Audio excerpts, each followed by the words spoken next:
So at the very basic level, your viewboard is going to be nothing more than a projection screen. Very similar to if you had a projector set up on your desk and you're projecting up onto a screen. With both the HDMI cable and the USB cable connected to it though, it does work just like a gigantic mouse pad. It is a full touchscreen computer at this point. So you can see here I have my basic Google set up. I've got my computer over here to the side. And what I would basically use this setup for is if something is touch sensitive, I can use it up here.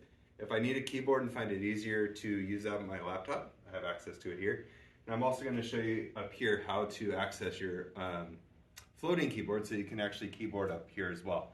But very simple. If I wanted to open up my drive, I have my menu here, I have my drive here.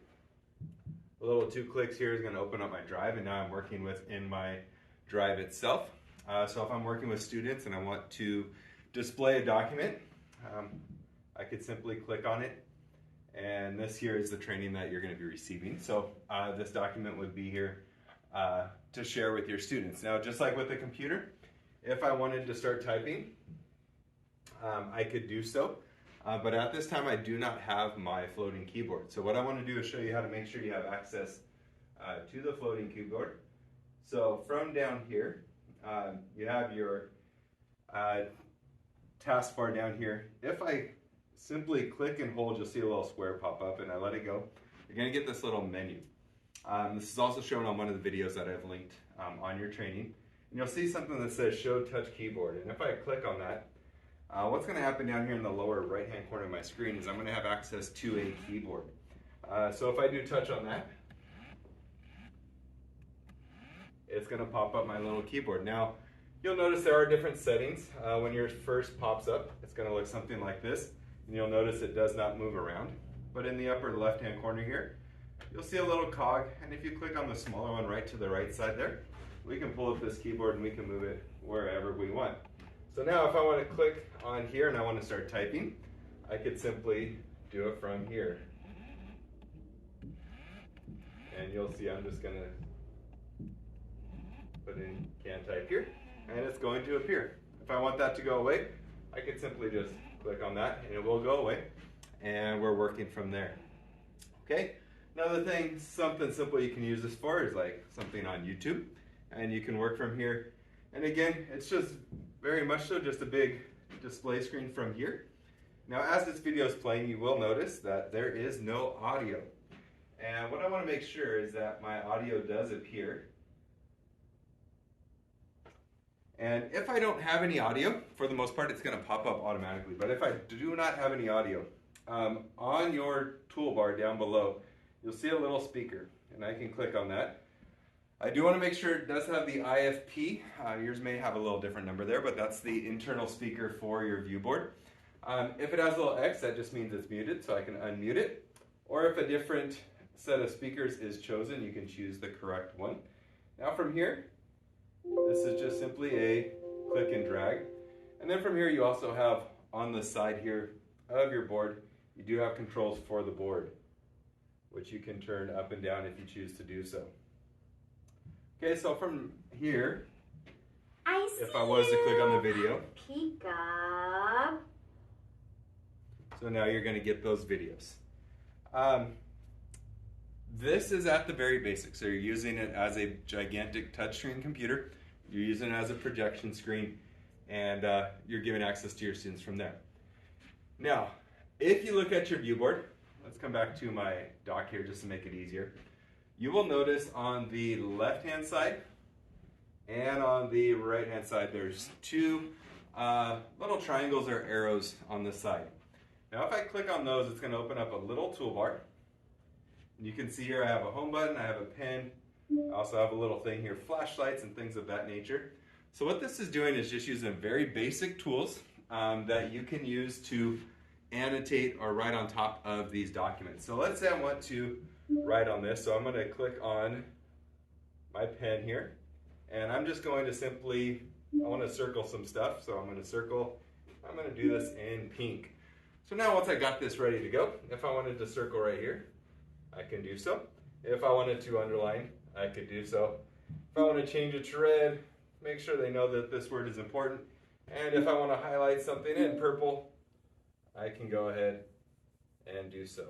Okay, just simply using the pen. The flashlight feature, oops. The flashlight feature, so you can see what that does here. Just allows me to kind of highlight certain things if I want to make it larger. 2 fingers, I can make it larger or smaller. So if I want students to read or do something or to focus on certain parts of this document, I can do so. And again, these are little tools that are available on these things. Now what you will notice is as I'm done working, let's say I'm going to work on some pen here. Oops. And I'm just going to use my red pen and I want to circle. All of these annotations that I work on up here, once I exit these tools, are going to disappear. Okay, same thing on a video. Let's say we are watching this. Ooh, good job! Look what I found! Bubble! So we have our little speech therapist here. So let's say we do want to annotate over a video here. We can do so. Let's say I want to circle the bubbles in black. I can work on that video on with these annotation tools.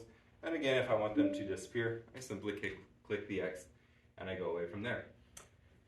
Now within here, let's say I want to search a new video. What you'll notice is now that I have that floating keyboard set up, whenever I need to type something, my keyboard's going to come up. So let's say I want to type in something, let's reach to the older grades here. Let's say I want to do something with fractions. I can do so here. Now I have some fraction videos. I can play them. For sake of noise, I'm going to mute it. And let's say I do want this big screen. So I can click on the big screen just like I would on a computer.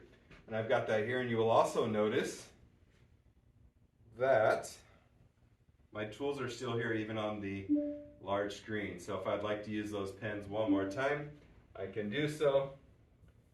And again, just like before, if I click that X, they're going to go away so I can continue playing my video. Okay, many more trainings are going to follow, a lot more in depth, but this should be enough to get you started. Again, at the very basic level, using it as a projection screen. Moving on up, using it as a touchscreen computer that's connected to your laptop.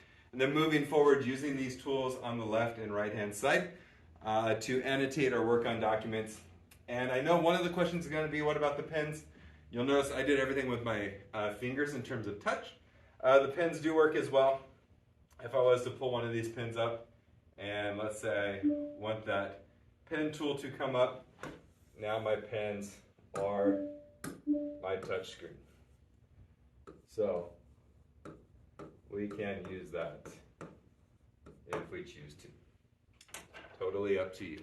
Okay, enjoy using your board. If you have questions, please reach out. We're here to help. ViewSonic also has a ton of resources on their library, which I've linked on the document that I'm going to share with you. And we'll be out to help, to serve you, and to hopefully make this transition, this pilot, a smooth and successful one. Okay, thank you, and have a great day.